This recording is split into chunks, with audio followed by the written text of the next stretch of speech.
Selamat pagi anak-anak. Assalamualaikum warahmatullahi wabarakatuh. Gimana kabar anak-anak teacher semua?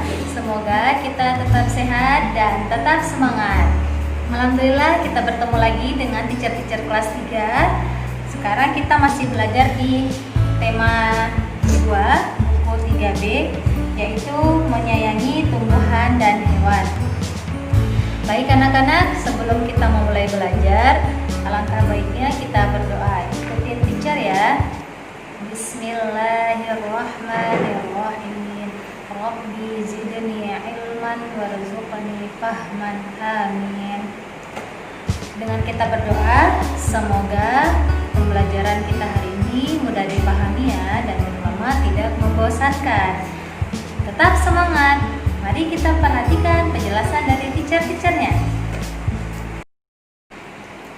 Sekarang kita masuk ke pembelajaran berikutnya, yaitu tentang peran hutan. Hutan sangat berperan penting bagi makhluk hidup. Hewan dan tumbuhan hidupnya di hutan. Bagi manusia, hutan memiliki peran untuk memenuhi kebutuhan manusia. Misalnya, manusia mendapatkan kayu untuk membuat rumah, membuat perabotan, itu dari hutan. Pepohonan di hutan melindungi permukaan bumi dari banjir dan tanah longsor. Akar tanaman yang dapat menahan air dalam tanah, akar tanaman juga dapat menahan tanah ketika terkena air hujan dan sehingga tidak longsor. Jika tanaman yang di hutan sering ditebangi atau digundul atau ditebang secara liar, maka akan mengakibatkan terjadinya tanah longsor dan banjir. Selain banjir dan tanah longsor, bencana yang terjadi di hutan itu bisa kebakaran hutan. Kebakaran hutan itu terjadi juga karena ulah manusia yang tidak merawat hutannya dengan baik. Daftar pertanyaan yang terdapat dari peran hutan tadi, yang pertama yaitu apa manfaat hutan bagi hewan dan tumbuhan. Yang kedua, di mana hewan dan tumbuhan tinggal. Yang ketiga, mengapa terjadinya tanah longsor dan banjir. Nah, dan yang keempat dan seterusnya, anak-anak bisa mencari pada teks peran hutan. Ragam hias tumbuhan. Apa itu ragam hias? Ayo anak-anak, apa itu? Ragam hias atau gambar dekoratif adalah pola atau corak hiasan pada karya seni atau kerajinan. Tumbuhan juga dapat dijadikan sumber inspirasi untuk membuat gambar dekoratif. Perhatikan contoh ragam hias berikut.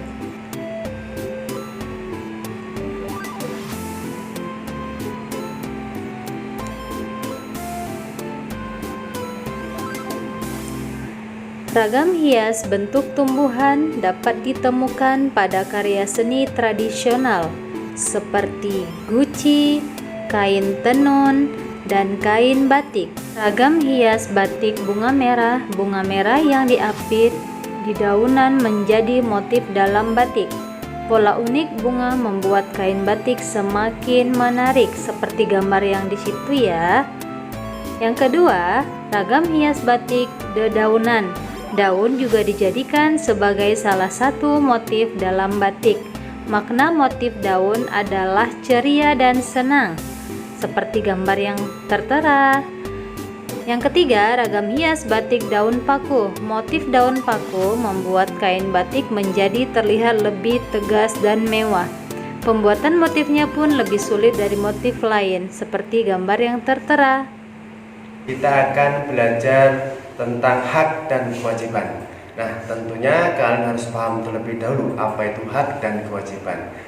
Adapun hak adalah segala sesuatu yang harus kita miliki atau kita peroleh. Sedangkan kewajiban adalah segala sesuatu yang harus kita kerjakan. Nah, pada materi kali ini kita akan menjelaskan tentang hak dan kewajiban di rumah, baik itu orang tua dan anak. Nah, mari kita bahas satu persatu ya. Hak dan kewajiban orang tua di rumah. Adapun haknya apa? Haknya adalah ingin dihormati oleh keluarga. Adapun kewajibannya adalah mencari nafkah untuk anggota keluarga, kemudian melindungi seluruh anggota keluarga, dan yang ketiga adalah merawat anak-anaknya.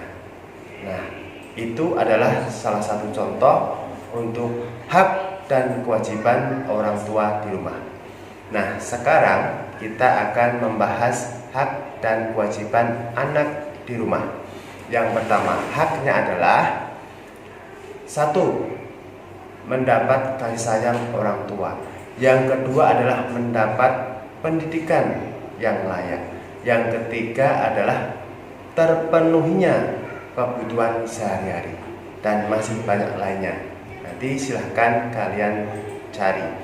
Kemudian untuk kewajibannya untuk anak di rumah adalah yang pertama adalah patuh dan menghormati orang tua, dan yang kedua adalah belajar dengan rajin, dan yang ketiga adalah membantu melaksanakan kewajiban di rumah, yaitu dengan membersihkan yang ada di rumah. Nah, itulah tadi adalah penjelasan tentang hak dan kewajiban yang sudah disampaikan dari awal sampai akhir. Mudah-mudahan bermanfaat. Bagaimana anak-anak dengan penjelasan teacher yang tadi? Semoga penjelasan teachernya mudah dipahamin ya. Apabila ada yang kurang paham, silahkan anak-anak teacher semua WA teachernya masing-masing. Kurang lebihnya teacher minta maaf. Assalamualaikum warahmatullahi wabarakatuh.